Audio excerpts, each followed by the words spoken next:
How's it going, everyone? It's Logan Anderson here, back with another informative video. What we're going to talk about today is kind of some of the potential changes that were supposed to happen, or at least toyed with the new dietary guidelines, what did actually happen and change, and kind of just my general thoughts on it. So, for those of you not aware, there was a change to the dietary guidelines for Americans recently, and this is something that gets updated every few years.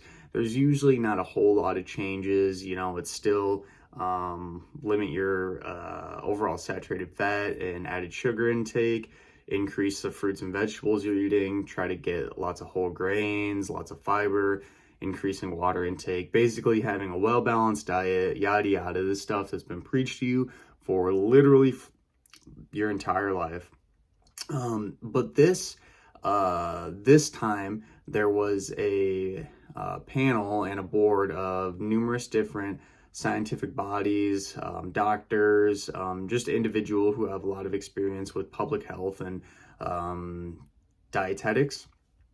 And basically, anytime the guidelines for Americans gets updated, these people get together and they kind of decide, if the guidelines should be changed, what should be changed. They vote on it, just talk about numerous different things. So this time, one of the big changes that was trying to be talked about was decreasing the recommendation for added sugar from 10% into the diet to only 6% of added calories. So that's pretty drastic, because limiting your daily added sugar intake, whether it's from adding sugar into your coffee or sugar sweetened beverages, maybe it's cookies and cakes and other things like that, 10% of your calories from these types of sources is not very much to begin with.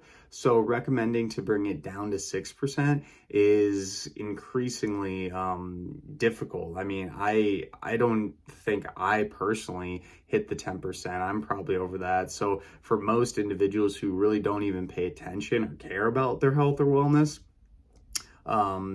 as much as somebody else, that 6% is a big number. But that is something that did not change. They did not actually go with the 6%. They kept with the 10%, essentially stating that there's not enough evidence to warrant actually changing that, which, it's hard to say. I think it could be down more, but at the same time, I think getting people to hit the 10% recommendation first would be great. And for the most part, that's not happening because, as we know, obesity rates are constantly rising still. Heart disease, diabetes, all these interrelated diet and lifestyle diseases are still increasing. So maybe let's hit that 10% first. And then we can think about moving down to 6% for the added sugars. A couple other things that were added. They did finally add recommendations for children, more specifically like very, very young, like almost babies. So basically any child or toddler 2 years or younger, they are recommended to have absolutely no added sugar into their diet. This doesn't count from natural sugars found in milk and fruit and potentially like cheese and just stuff like that. But it is stuff like sugar sweetened beverages, candy. They're essentially not supposed to have this at all, which makes sense to me because giving your children these at a young age, their taste buds kind of build a sense to this, and they'll start wanting that more, versus if you're giving your children fruits and stuff like that when they're younger, they're gonna build taste buds for that and likely enjoy those foods longer as they get older into their daily life. So I like the recommendation on that part. The last recommendation was in regards to alcohol, and this was simply trying to bring down the recommended drinks to 1 drink per day for males, as well as 1 drink per day for females. Before, the recommendation is having 2 drinks per day for male and 1 drink per day for female. And this recommendation was simply trying to be made just from a showing of, again, these increased prevalence of diseases. And, I'm not too sure about this one because, with males, they are usually heavier, they have more muscle, things that kind of don't,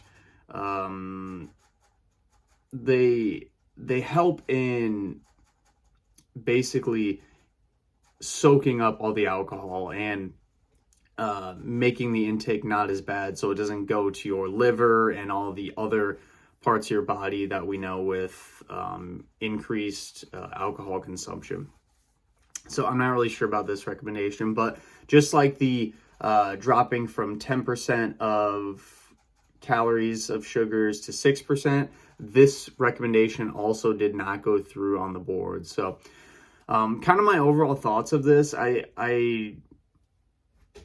think as a whole, public health needs to try to focus on the behavioral change aspect a little bit more, because you can bombard people with as much information as you want and knowledge.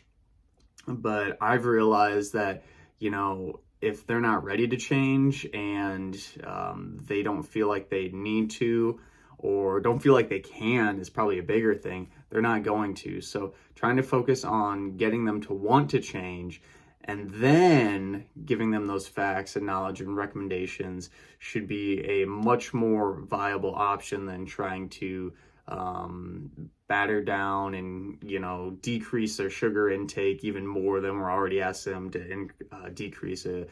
Got to start with getting everyone as a whole to get to these recommendations first, and then hopefully get them to eat a little bit less when it comes to sugar and junk food and that stuff. So hope you enjoyed the video. I'm going to put the link to the article that this is tied to that I read, and go give it a shot. Let me know what you think about it and leave your comments down below. Thanks for watching, everyone, and we'll catch you in the next video. Bye.